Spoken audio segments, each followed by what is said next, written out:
मैं हूं रोहन। ये बात तब की है जब मैं 9 साल का था और नाना जी की बरसी पर अपनी मम्मी के साथ उनके गांव गया था। गांव पहुंचते ही मम्मी और नानी एक दूसरे से बातें करने लग गईं और मैं मौका देखकर घर के बाहर चला गया। उस गांव के बारे में मैंने अपनी मम्मी से बहुत सारी बातें सुनी थीं, इसीलिए मुझे वो गांव देखने का बहुत मन था। पर सब कुछ बहुत अजीब सा था। दूर दूर तक एक आदमी दिखाई नहीं दे रहा था। ऐसा लग रहा था जैसे इस गांव में बस हमारा ही परिवार हो। तभी अन्नू मासी ने मुझे आवाज दी। वो काम से अभी लौटी थी। उन्होंने पूछा, तू बाहर क्या कर रहा है? मैंने कहा, गांव देख रहा हूं, थोड़ा घूमना चाहता हूं। मैंने उनसे सामने वाले बगीचे तक चलने की जिद की। मासी, बस सामने वाले बगीचे तक चलो ना। उन्होंने तुरंत सख्त आवाज में कहा, नहीं, उस बगीचे की तरफ बिल्कुल नहीं जाना है। मैं बार बार पूछता रहा, क्यों, वहां क्या है? लेकिन वो बस डांट कर मुझे अंदर ले आईं। जितना कहा है उतना मानो, वहां नहीं जाना मतलब नहीं जाना। रात को जब सब लोग खाना खाकर सोने चले गए तो मैं मासी के पास बैठा रहा। मैंने धीरे से पूछा, मासी, शाम के बाद गांव में कोई बाहर क्यों नहीं दिखता? उन्होंने कुछ पल चुप रहकर कहा, क्योंकि यहां शाम के बाद लोग अपने घरों से बाहर नहीं निकलते और इसकी वजह है हमारे घर के पास वाला वही बगीचा। मैंने घबरा कर पूछा, उस बगीचे में क्या है? उन्होंने धीमी आवाज में कहा, वो बगीचा अच्छा नहीं है, वहां कुछ अजीब सी ताकत है।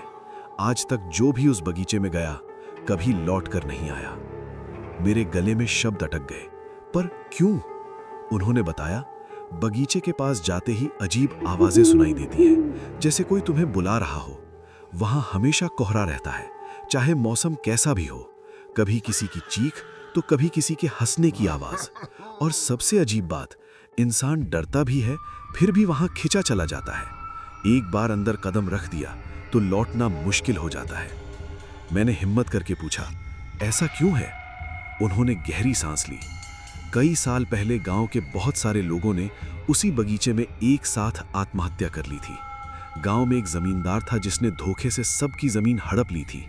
लोगों ने बहुत कोशिश की। उस रात जब सब लोग सो गए तो मैं चुपचाप उठकर उस बगीचे की तरफ निकल गया।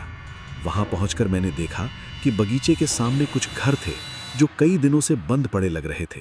दरवाजों पर मकड़ी के जाले थे, दीवारों पर जंगली घास उग चुकी थी, लेकिन फिर भी हर घर के बाहर एक लालटेन जल रही थी। मैं मन ही मन बुदबुदाया, यहां कोई रहता भी नहीं तो लालटेन किसने जलाई?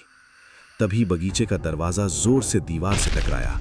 उसकी आवाज पूरे सन्नाटे में गूंज गई। अंदर घना कोहरा था जबकि बाहर बिल्कुल साफ। मुझे लगा जैसे अंदर कोई भाग रहा हो। फिर मुझे फुसफुसाहट सुनाई दी। धीरे धीरे वो आवाज साफ होने लगी, रोहन। मेरे पैर जैसे जमीन में जम गए। मैं भागना चाहता था लेकिन हिल भी नहीं पा रहा था। आवाज फिर आई, रोहन। तभी अचानक मासी वहां आ गई। तू यहां क्या कर रहा है? उन्होंने मुझे जोर से पकड़ा और लगभग खींचते हुए घर ले आई। उनके चेहरे पर ऐसा डर मैंने पहले कभी नहीं देखा था। अगले दिन मम्मी और मासी बाजार चली गईं। मैं नानी के पास बैठा था। मैंने उनसे पूछा, नानी, बगीचे में जाना मना क्यों है? उन्होंने हंसते हुए कहा, अरे ये सब फालतू बातें हैं। मैंने फिर पूछा, पर जमींदार वाली बात? उनकी आंखों में अजीब सी चमक आ गई। लोग भूख से मरे थे, इसमें जमींदार की कोई गलती नहीं थी। मैंने धीरे से पूछा, जमींदार कहाँ है? उन्होंने मेरी तरफ देखते हुए कहा, वो अभी भी इसी गांव में है, पर तुम्हें नहीं दिखेगा। मेरी जिद बढ़ गई, क्यों नहीं दिखेगा? तभी उन्होंने झुककर फुसफुसाया, क्योंकि जमींदार यहीं बैठा है तुम्हारे बगल में और तुम्हें देख रहा है। मेरी रूह कांप गई। उस रात मुझे नींद में आवाजें सुनाई दी, जैसे कोई मुझे बुला रहा हो। मैंने आंखें खोली तो मुझे नाना जी का चेहरा दिखाई दिया। मैं चीख कर उठ बैठा। नानी मेरे पास ही बैठी थी। क्या हुआ? मैं कांपती आवाज में बोला, मैंने नाना जी को देखा है। वो हल्का सा हंसी, तुम्हें जमींदार दिख गया ना? मैंने घबरा कर कहा, मैंने तो नाना जी को देखा है। तब उन्होंने मेरी आंखों में देखते हुए कहा, जमींदार और कोई नहीं, तुम्हारे नाना ही थे। उसके बाद कमरे में अजीब सा सन्नाटा छा गया।